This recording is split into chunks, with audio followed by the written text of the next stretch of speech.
We are the Coalition, loud and proud, outrage porn-free, civilly disobedient media broadcasting live on the worldwide Coalition Media Network here at the Go Local Live Broadcast Center, deep in the heart of the city we love, Providence, Rhode Island, the naked city, the city of 300,000 stories. Facebook.com/The Coalition Radio, on the mighty Twitter at Coalition_radio, and of course the mothership, CoalitionRadio.us, where you'll find links to our podcast channel, to our YouTube page, and of course to our new Liberty News page, where we will put forth information directly from a variety of civil rights, civil liberties organizations operating here in the United States, Rhode Island, and around the world. Well, my next guest we ended up chatting through perhaps the most indirect means. We'll talk about that a little bit, but he's only got a few minutes, so I wanted to introduce him right away. He is Kevin Broccoli. He is the artistic director of the Epic Theater Company, operating over on Park Avenue in Cranston. Kevin, welcome to the Coalition. Thanks for joining us tonight. Hi, yeah, thanks for having me. Now, I know you've got a hectic night tonight. You've got a production tonight. Give us, if you will, before we talk, I think about one of the funniest yet perfectly political ideas that I've seen in a long time, and something is an event that Rhode Island desperately needs. But tell us about your organization, the type of plays you do, and how folks can find out more about you. So the name of the company is Epic Theater Company, and we tend to do we operate out of the Artists Exchange in Cranston, like you said. We have a small theater and then a slightly larger space, so we operate out of the two different spaces, and we do stuff all around the state. And mainly our mission is to do interesting, people would call it like edgy work, stuff that really engages audiences and hopefully gets people thinking. Interesting, and Lord knows this state needs more live theater. We've had some recent changes and losses and challenges. So live theater, of course, remember, was some of the most original and earliest political thought that took place really in Western culture. What are some of the productions you've got coming up, and what are you working on? Are these productions written locally? Yeah, so right now we're working on a play called Fires in the Mirror, which is by Anna Devere Smith. It's a docudrama. It's one of her, if people know her, it's one of her earlier works, and it looks at the Crown Heights incident in 1992, which wow. It's because it's almost 30 years ago, which is shocking to think about. 1992 being 30 years ago almost. I just as a note, I was working in New York City at the time. And if folks don't know, Anna Devere Smith is known for two things. Number one of the most provocative one-woman productions that's taken place in this country, along the lines of sort of the great one-woman, one-man shows. And at the same time, she's also known in the popular culture. She was one of the nurses, I believe, in the emergency show, correct? Or ER, right? I know. I don't know about that. I know she was on West Wing, and a lot of people have come up to us and mentioned how much they liked her on West Wing. She was, I think she was like the Secretary of Defense on that. But yeah, she's a phenomenal actor, and we've done a few of her plays before. So I think this is our third time doing her. She's just incredible. She's and very interested in sort of giving a voice to people who don't typically have one. So we're in the middle of that right now, and I think it's a good example of the kind of work that we do here. Mm-hmm. So I became familiar with the organization. Shame on me for not knowing about it earlier. My bad. Because of a rather provocative idea. It seems very innocent, but on multiple levels, it's very subversive. You've got a production coming up at the end of the month. Tell us a little bit about it. Well, anyone who follows docket politics has probably seen the article that came out in Uprise by Steve Ahlquist about it's unfortunate. Every time you see something from Rhode Island start to gain traction nationally, it's just never good. Yeah. So I was like, oh boy, what's this? And so I clicked on it, and it was this town council meeting where there was a resolution put forth by one of the council members to named Alex, who to denounce white supremacy, and what then proceeded was this sort of surreal, almost like Kafka-esque, like town council meeting where it was debated about what white supremacy is. Is there actually white supremacy? It just went on. It seemed to me like it went on and on and on. And it took me a couple times to read it because every time I started reading it, I got like a splitting headache. And then I, did what everyone does. I shared it on Facebook, and I was like, oh, can you believe this? And then I went back and looked at it again, and I was like, this article is really well written, and it's getting very close to being an actual script for something. Mm-hmm. And so I contacted one of the women that I work with, Lauren Pothier, and she's very socially active, very engaged. And I said, what if we just read this? What if we just took an hour one afternoon and opened it up to the public and anyone who wants to come? And I was like, I just feel like it's so ridiculous. People just have to hear this out loud. There's characters, there's like a narrative, like there's a twist at the end.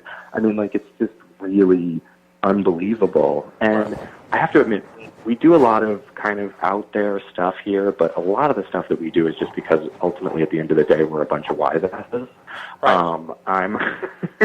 No, it works. I'm just very, I anything I can do to sort of like rile people up is interesting to me.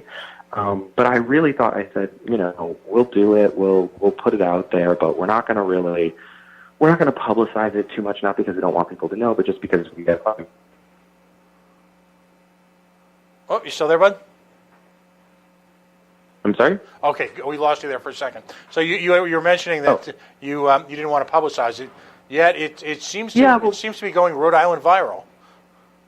Yeah, it was very of course, anything where you're like, we'll just mention this. And we didn't want to not publicize it because we didn't want people to know about it, but we just have so much other stuff going on that we actually are, putting our full weight behind.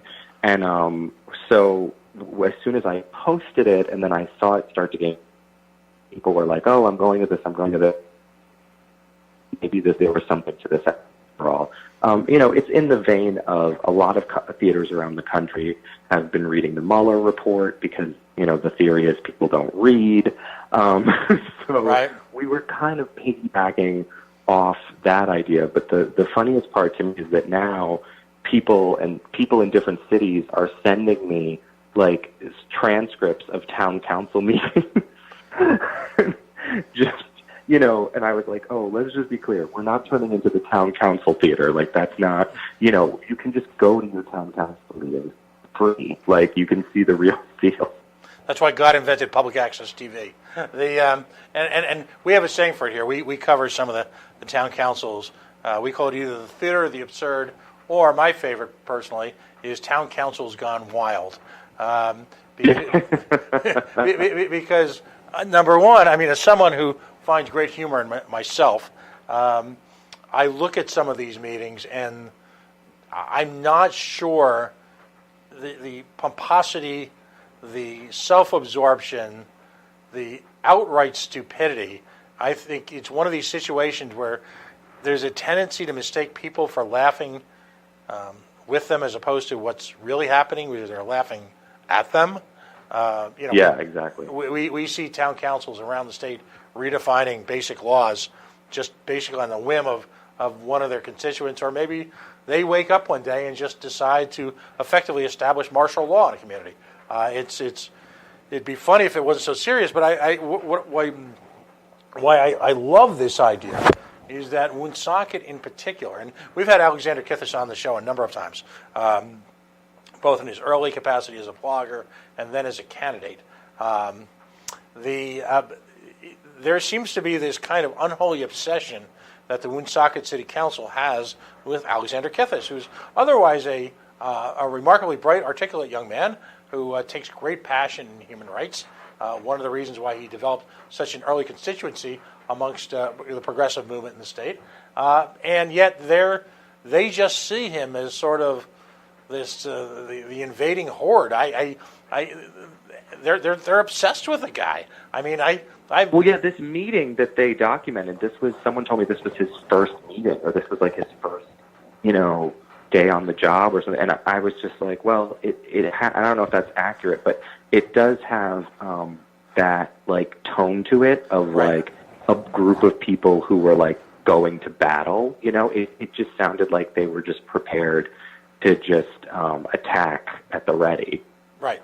Just wait, as opposed to, appreciating the fact that a young man of Alexander's skills, you don't have to agree with his politics, of his skills and his sincerity, was willing to actually dive into the political process and get his hands dirty working at the town council and engaging with the government at its most basic level. I mean, to me, given the slings and arrows that are often hurled at your generation, I think that should be a moment for applause.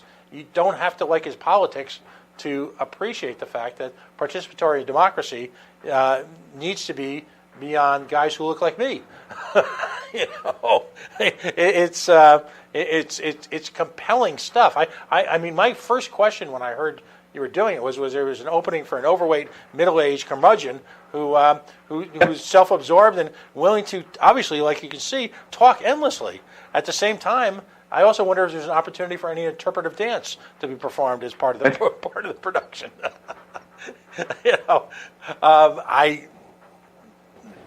I read the transcript of the part of the meeting, and I can't imagine what this is going to turn like as to be performed.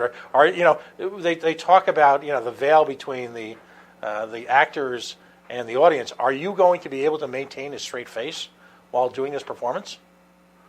I think, that's one of the things that we talked about, Lauren and I, who are producing this together, talking about, and Alex messaged me. It's always interesting when people who don't participate in theater or don't see a lot of theater are then exposed or made aware of theater or something, because I have people kind of sending me, like, oh, you should have so-and-so dressed up like a devil, and you should have, and I was like, listen, we have exactly 1 hour to do this, because again, it's a fun idea that we had.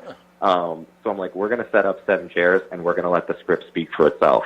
I think if you just listen to it, and if we just put out there what they said, I wouldn't want to give anyone in the transcript the opportunity to say, well, they presented me as blank, rather than just they said exactly what I said. That's right. I'm a big believer in let them, let them hang themselves with their own rope.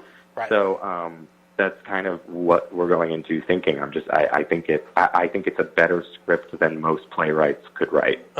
The work stands by itself, as they say. Yeah. It stands on its own. That being said, we are gonna, and it's funny, and maybe once this gets out there, I was all for Alex reading himself. He sort of like the Muppet Show, where there was one human and the rest were Muppets. Right. I really thought Alex should read his own part, and I even said that online. And because he's the nice guy that he is, he was like, "Oh, I'll go and I'll support it." And but I think that would look a little too petty, or people would get mad at me. But I thought that would have been, just blurring the line even more, which would have been fantastic. But we are going to do a talk back after. And Alex has said that he'll stay for the talk back. So there's the reading that we're going to do. We're going to read it. It's not going to take very long. And then we're going to invite people to just, say whatever they want to say about it.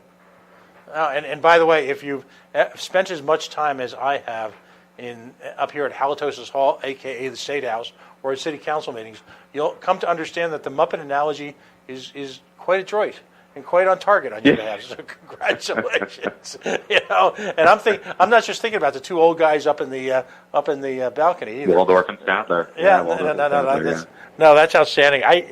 It's funny. If this event brings your theater more well-deserved attention, then God bless you for your efforts. How many folks are in your theater actively, and do you do any original work, or are you sort of bordering that? Oh yeah, we do. I mean, I'm a writer myself. That's why this is better than what most playwrights can write. It's better than most of the stuff I've written. But we do some original work. Our next two shows are original pieces of work. We have we're a small theater. None of us do this for a living. We all have day jobs.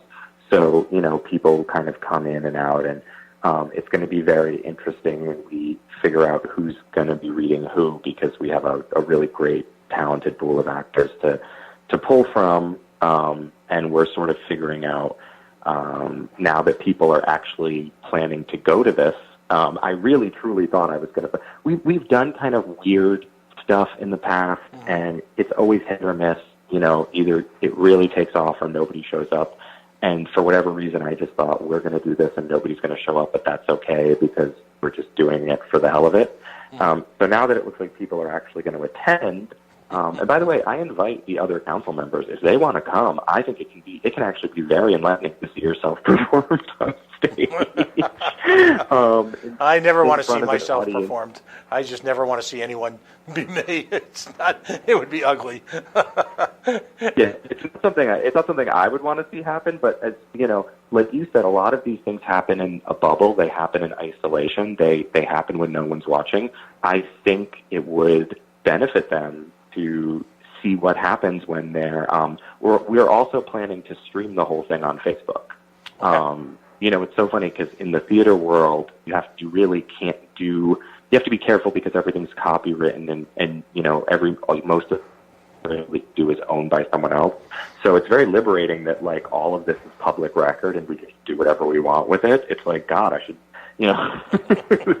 this is so much better than what we're used to. We have to like get clearance and everything. It's like, oh, we're just going to literally read it. So we're planning to stream it on Facebook so that if people can't make it, they can watch later. But I think it would be very enlightening for them to see how they sound when performed. Yeah, and you know what? I would give all the credit in the world to any one of the other town councilmen who would leave the comforts, if you will, and the walls, the borders of Woonsocket, and came down and actually had a conversation with people. I think that would be a remarkable turn on the event, and I would think it would show kind of a sense of humor and a personal courage that might take a situation, which I think, as you pointed out, is an, oh my God, I can't believe they just said that, and perhaps have people develop some rapport and some mutual understanding. It's actually not just potential to be wildly funny, but and poignant at the same time. I want to point that out, that this is not comedy, this is tragicomedy come to life. Yeah, absolutely. And I don't want to. My giddiness over the of folks like yourself, creative folks like yourself, willing to parody, unintentionally or intentionally, acts of self-parody, is measured by the needing to come back to the notion that folks look askance at what Alexander said. So if one of them showed up, I think it has the opportunity. There's a real opportunity here for a little bit of a mini profile in courage. If one of them came out and said, you know what, let's have a conversation in front of everybody about this, and come to some sort of mutual understanding. And that's why I think this is really appropriate that is being brought into a theater, because a theater is a place where all different kinds of ideas exist. And but unlike the political arena, in theater we're allowed to tell you that you're wrong, and we don't stand for bullshit. So, you're welcome to have an opinion, but we're allowed to tell you that your opinion's wrong. Right. And I think there's very few places left in the country in general where that is acceptable, to do that and to really tussle with people. People have gotten really afraid to tussle with each other. And I think theater's theater people are always kind of looked at as like super sensitive and, like we all wear black and we all, talk about our feelings, but we're a tough, and we're very much put up or shut up. And so, the appeal of this to me was like I said, just, okay, you said it, we're going to repeat it. Welcome to come and explain why you said it, or right. Put a spotlight on you, and see what happens. Well, I mean, I think in the future, I'd love to have you folks on to do some readings, particularly from your original work. An entire show could be dedicated to the concept of, how do we in the body politic exchange ideas without, regarding it as personal assassinations or as, what was it, Hillary once said, paraphrase, but, the attack of the fill in the blanks on the fill in the blanks. That's the role I believe theater had in its early, go back to Shakespeare, go back to, any of the great early playwrights, and you saw, that this recodification of current events in a palatable yet clearly charged environment. People look to theater to be challenged and to have conversations that, because of whether it be royalty or the elite, couldn't possibly have in plain English, but through the coded nature, if you will, of theater, could engage in rampantly. You're right. As a culture, we miss that. One of the, I'm a huge fan of political parody. The Providence Journal, up until about 2 years ago, ran something called The Follies every year, and was skewered, absolutely skewered, the high and the mighty, and did it from just a musical and they were just damn funny too. It helps when you're funny, and there is clearly and now they're a parody, so how ironic. Yeah, well, yeah, there's that, isn't there? And so I'm wondering if it will be reviewed. I'm hoping you're going to invite the fine folks from the Valley Breeze to weigh in it. Yeah. I did send out a press release. It's a one-day thing, so it's this weird thing that falls somewhere between politics and theater, and unfortunately the press right now, for the most part, in the state, don't know how to handle any interesting story. If it's not a puff piece, they don't really know what to do with it. If it might upset anyone, they don't really know what to do with it. So I mean, I've just kind of left everything to social media, because it's people disparage it a lot, but it's still a tool for that's kind of like unencumbered. So I hope people come. It is free. And I think it'll certainly be interesting, if nothing else. Excellent. And to your point, we do. There's a whole hell of a lot of regurgitation of press releases that passes for journalism, particularly in the state of Rhode Island. Mm-hmm. Oh, I call it printing the press release. Yeah. Yeah. We have a lot of that in theater. Yeah. Right. And I always joke that I always joke that I can pretty much get a critic to say anything if I just put it in the headline of the press release. That's how you wind up with the 8 shows of the year. Yeah. Didn't we already have 7 shows of the? Didn't we have like 1 show of the already? Yeah. I'm very excited to see how this transpires. Thank you for having me on. I appreciate it. Absolutely. And let me just give out the website. It's epictheaterri.org. In fact, I think your statement on your front page brings home the point quite adroitly. Season 2019/2020, The Power of the Truth. And yep, exactly. goddamn, we need a little bit about that. So, congratulations. Do you have you have performances this week? Before then, we do. We have a show tomorrow night at 8:00, and then we have shows next Friday and Saturday at 8:00. All right. Well, listen. Put us on that press release and allow us an opportunity to work with the unfiltered, unvarnished truth, and hopefully we'll make you proud. How about that? All right, thank you very much. It was nice to... All right, Kevin Broccoli, he's the artistic director of Epic Theater RI. The Epic Theater, which takes place in Cranston, Rhode Island. They're an ongoing production company, original and thought-provoking plays. Full disclosure, it was Anna DeVere Smith, who, by the way, spoke at the Lincoln School for Women a few years back, was not on ER. She was on Nurse Jackie. Sorry about that. So, we'll keep you apprised of the production status, but if you've ever been to anything civic in Woonsocket, then you'll get the potential for this is outstanding. We're going to take another quick break because we've got more people coming on by the moment. We're going to reach out now and we're going to try to get on the line another of our legion of ACLU lawyers who has an opportunity to celebrate a significant success this week.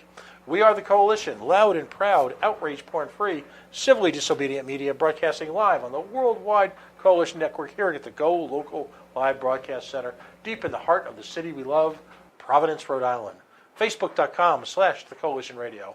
On the mighty Twitter at Coalition_radio. And of course the mothership at coalitionradio.us, where you can find links to our YouTube channel, our podcasts, and of course our Liberty News page, where we will continue to broadcast missives from a number of civil rights, civil liberties, and civilly disobedient organizations. Stay tuned. We'll be right back.